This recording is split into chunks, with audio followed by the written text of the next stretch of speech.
the police system. It's the same thing that is happening now, because the Department of Political Party Registration in INEC, political party monitoring in INEC, for instance, probably is not well resourced to be able to perform that function. We now think that there should be a political party registration commission, which is our way of thinking all the time. And so if I say, why do you have to create that? Somebody will call me after this program and say, which one they go put? Why they go put? You understand? So because of that, I have to be politically nice. I have to be correct to say there is a need to create an established election offenses commission. Yes, so you have made a point. Okay. Now, let me allow you to breathe. Engineer. Now, I want you to look at it from the point of view of those things that are still not in place. You said the youths are coming, and probably our children too are coming with their own agitation. Now, we are doing a very great service to women, but do you think women, they deserve what we're asking for them now? You see, the other time when we started this program, I told Mr. Zenwa that you cannot shave a person's head in his absence.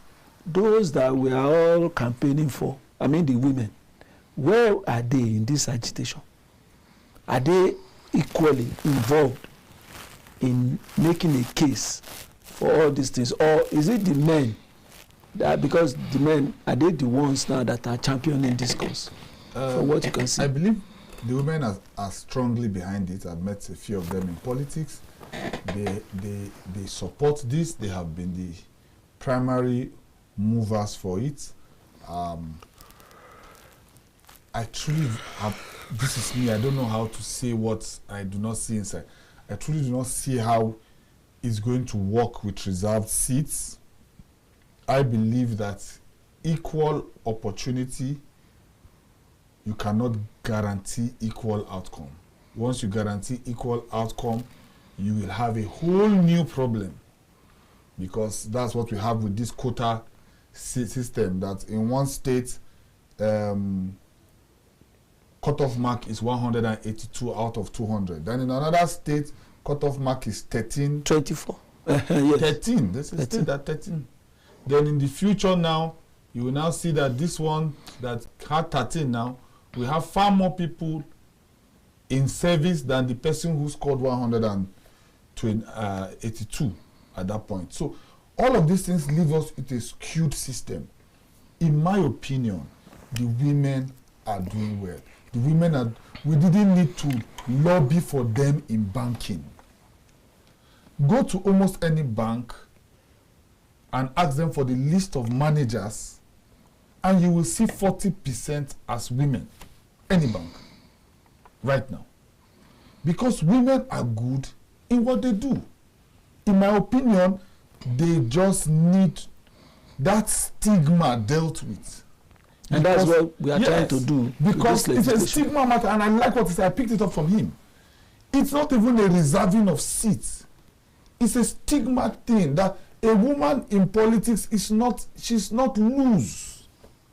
She's not greedy. She's not desperate. She's just trying to make her contribution, and the way she sees things. When I'm traveling with the family, I'm looking for the key of the car and fuel. My wife is packing clothes, choosing this clothes. Why is this clothes going and not this clothes? She knows why this clothes is going and this other clothes is staying back. She is planning a photo shoot that I'm going to pay for, that I'm not even aware. So that's why these clothes are going. And I don't understand all of that. So we need women on the table. This we should all fully grasp. This will go when stigma against women in politics reduces. When they, like you said, get more involved in the process, where the positions that are not election positions are given to them statutorily, like the deputy in Plateau State. He has come back to his idea now. Yes. Of how it's going to be done. In Plateau State, Mufwang picked a woman. We've not seen much about her, but she's going about doing her own thing. She didn't really need to campaign and stress. She's already in the process. From there, she can easily get another Senate seat if she works for it. These are the things we want to see. We want to see more women in politics. We want to see them doing far more. They are already in leadership.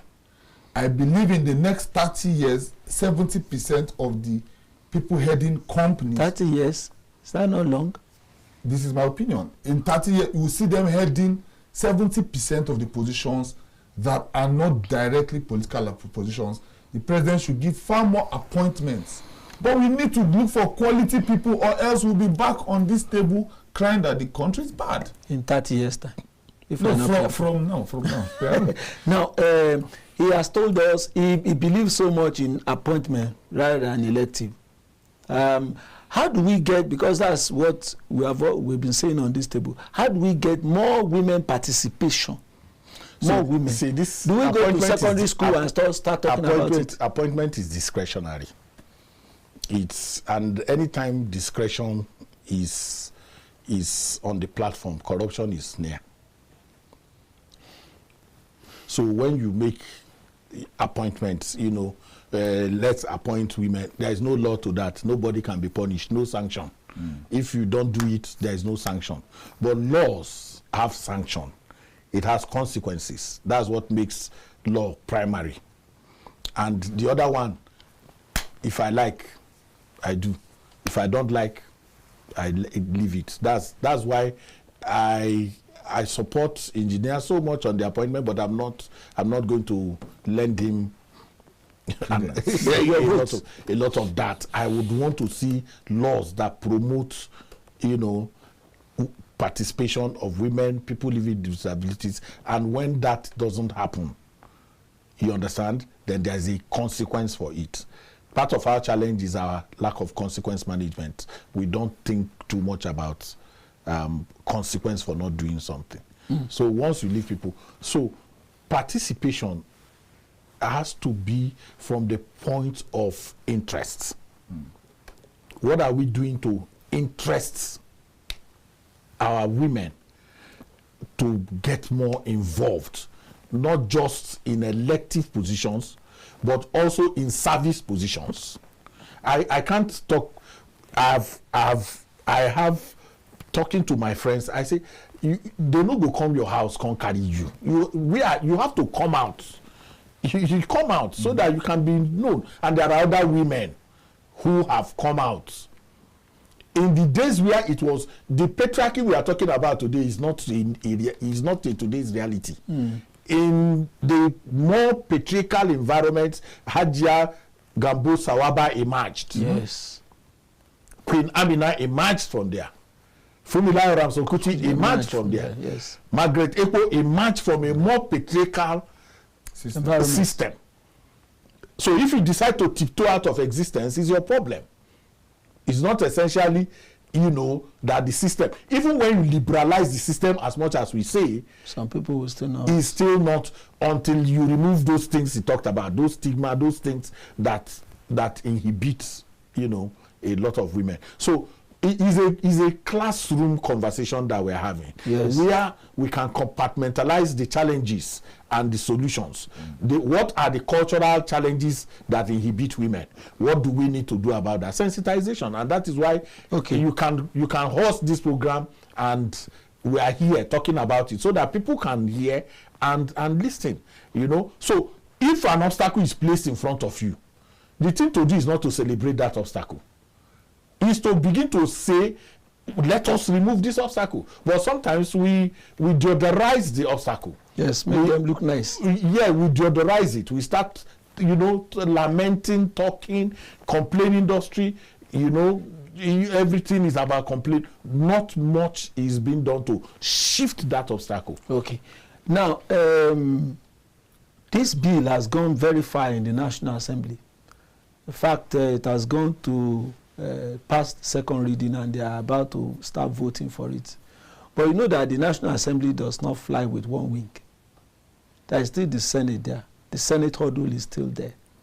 Do you see this National Assembly, this 10th National Assembly, do you see them as following this bill through? Even if they don't want to, you see, even if they don't want to, pressure can make them to do so. And that's why I've advocated that women should not see this thing as a project. I said they should see it as a movement. Now, when you have a project is you go to donor and say, give us money, we are fighting for the, and then you are busy clicking glasses in one embassy or the other. Or you want to support a politician and you say, yes, clicking, let's go rally for you. Yes, clicking glasses in embassies and all of that, and then taking all the photo opportunities. That's not what it is. If you remember, for the not too young to run, boots were on the ground.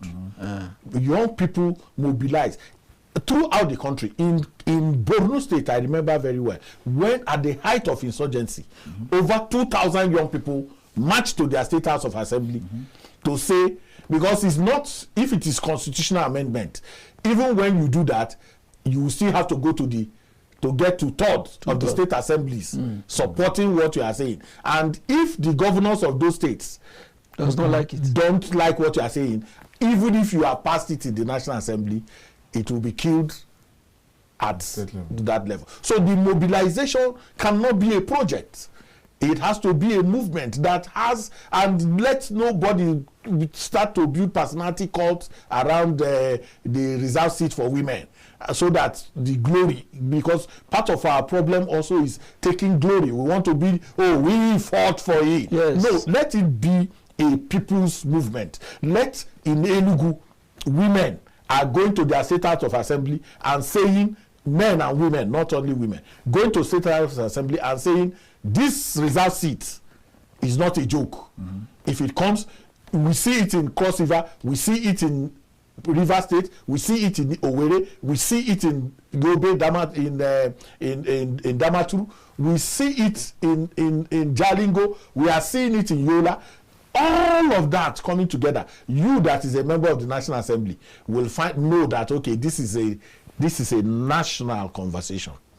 A national movement have emerged. And I've said this in whispers, I've said it loud, that the method with which they are even approaching it is enough to stultify, that national acceptance. Because it's more now about who has more photos of, which Oyibo is supporting your own, if the things you want to do in your own country. And I have challenges with that. So if we make it a movement, get everybody to buy in, more of education, telling people why it is important, just like we have done here now, telling more and more people. Once you create the spiritual environment for that law to pass, even if folks in the National Assembly are not very receptive, they will immediately open up to the push by the Nigerian people to open that space up for them. Since Mr. Eisenhower Nwogu has pleaded that because he wants to take a rest on the program, I want to face you now to make your final comment on this program. Yes. If you are to advise the National Assembly and women, what are the things that you will be telling them so that this bill can be passed expeditiously and the women too can take advantage of it in 2 minutes? It has to be clear how they want this done. On this show, we've mentioned 2 ways it can happen. They can create 1 seat per state or 1 seat per region. That will be small.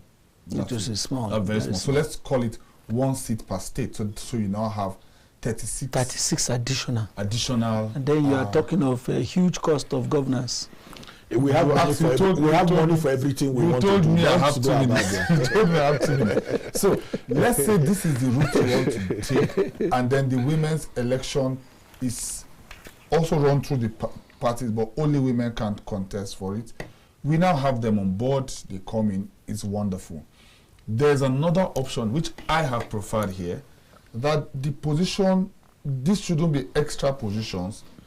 The exclusive nature should be run per zone and be shifted. If it is not this time, the next election, it will be central, and then all the men will be zoned out of it, and the next one to the south, and the next one to the north, so the women know when their turn is. They contest it within their space. Thank you. Those 2 options have to be considered. I didn't check the time before I say it's okay. So maybe I'll give you the additional minutes when next we meet on the program. Next time. I want to thank you, Engineer Owojai, for coming on the program. And my big brother, thank you very much, Mr. Ezenwanwagu, for coming on the program and being forthright again. Well, I hope when I invite you next time, you be free to join us. Now that I know that you are here. Well, this is where we call it a date on the program, The Polity. It will be back tomorrow at 2 p.m. But join me at 8 p.m. for Matters Arising. I am Segun Ojelade. Bye-bye.